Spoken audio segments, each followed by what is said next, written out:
We had wonderful relations with Turkey at the time. They have not withstood this test of time. But at the time, they were very good. This is our city, Mr. Erdogan.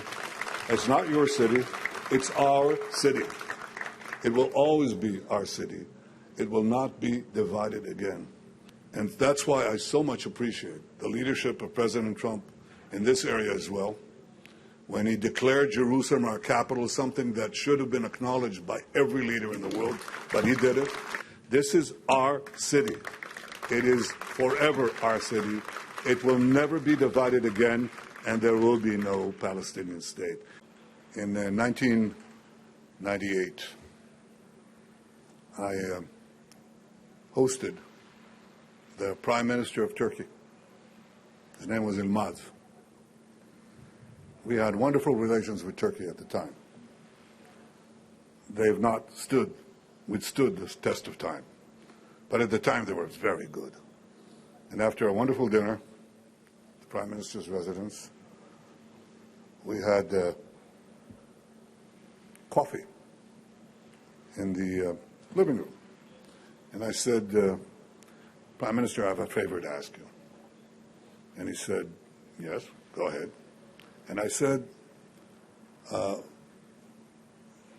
there is a tablet, a stone tablet in Hebrew that was found in the tunnel that we have just, it's right here, that was dug 2,700 years ago by King Hezekiah. That's 300 years after King David. And it marks the place where two teams of diggers met, just as was described here, two teams of archaeological workers. They met when they dug this channel underneath Jerusalem to connect it to the water source and the pool of Siloam. It would be completely underground, safe from enemies. And when the two teams heard one another, they started digging towards each other, and at the place where they met and completed the tunnel, they put this tablet in Hebrew, the Bible speaking to us, because that channel, the digging of that channel is described in the Bible. And here we see that in biblical Hebrew, perhaps except the Dead Sea Scrolls, the most important archaeological discovery in Israel. And I said, look, I have a proposal for you. You know, we have thousands of Ottoman artifacts in our museums. Choose any one you want. You can get it. It's yours. And let's do an exchange. And he said, no, I'm sorry, I can't do that. And I said, well, take all the artifacts in our museums. And he said, no, I can't do that. And I said, well, name your price. And he said, Prime Minister Netanyahu, there is no price. And I said, why? He said, well, there is a growing Islamist constituency headed by the then mayor of Istanbul, you know his name. And there would be outrage from this section of the Turkish people that we would give Israel a tablet that would show that Jerusalem was a Jewish city 2,700 years ago. Well, it was a Jewish city 3,000 years ago. And we just passed over here the shaft in which David's general, Joab, climbed with some brave soldiers to conquer the city from within. David declared it its capital. Jerusalem, D.C., David's capital.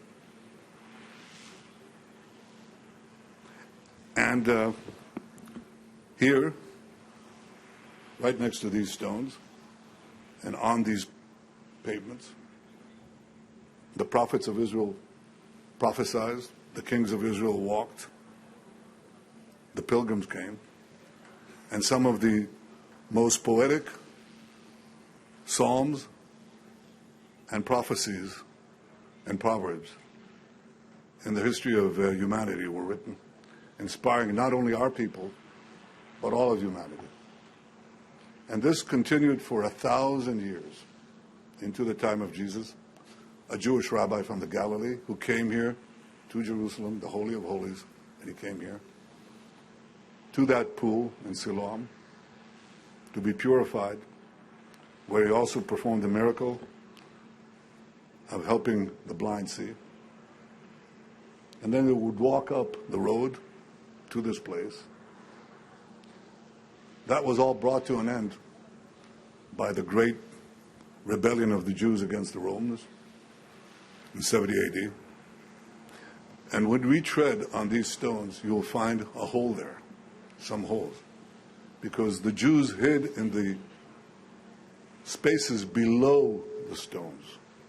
We found a Roman sword there. The Jews fought bravely, but the Romans were absolutely merciless.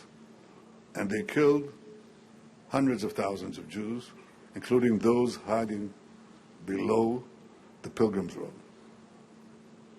Now, 2,000 years later, we recovered our city. We recovered our independence. We built our sovereign state anew. We built an army. And we built a country like no other. But this country is based on those 2,000 years of yearning. Next year in Jerusalem, next year in Jerusalem. It didn't matter if you were in the ghetto in Toledo or the ghetto in Warsaw. That's what Jews prayed for. Next year in Jerusalem.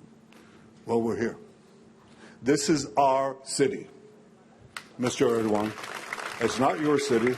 It's our city. It will always be our city. It will not be divided again. And that's why I so much appreciate the leadership of President Trump in this area as well. When he declared Jerusalem our capital, something that should have been acknowledged by every leader in the world, but he did it. And then moved the American embassy here. He did things that are so obvious, and yet defied all these governments, all these foreign chancelleries, all these experts who said, you cannot do that. He called me up before he did it. He asked, what do you think? I said, well, you know, would there be riots? Would there be bloodshed? I said, I don't think so. But if there will be, it'll be primarily directed at us, and we are definitely ready. So he just did it. And I welcome today the Secretary of State, Marco Rubio, who understands that this is the foundation of our common Judeo-Christian heritage. It is being challenged today. It's being challenged by a growing Islamist force. It's being challenged by the unity of the Islamists with the ultra-left. They both deny our patrimony. They both deny our heritage. And they are putting all the pressure on European leaders and others who, weak-kneed, are suggesting that we divide Jerusalem. They're suggesting that we plant a Palestinian state committed to our destruction right here. And we say any unilateral action can be met with unilateral action. This is our city. It is forever our city. It will never be divided again, and there will be no Palestinian state. And that, with that brief commercial, I want to thank the donors, the diggers, the people who committed so much of their lives to this incredible foundation of our civilization and of the Jewish people. You deserve Davidale. You deserve the eternal gratitude of Jews and Christians and free men and women alike. Thank you all. Thank you, and Am Yisrael Chai, and Jerusalem lives in our hearts. Thank you. Subscribe to One India and never miss an update. Download the One India app now.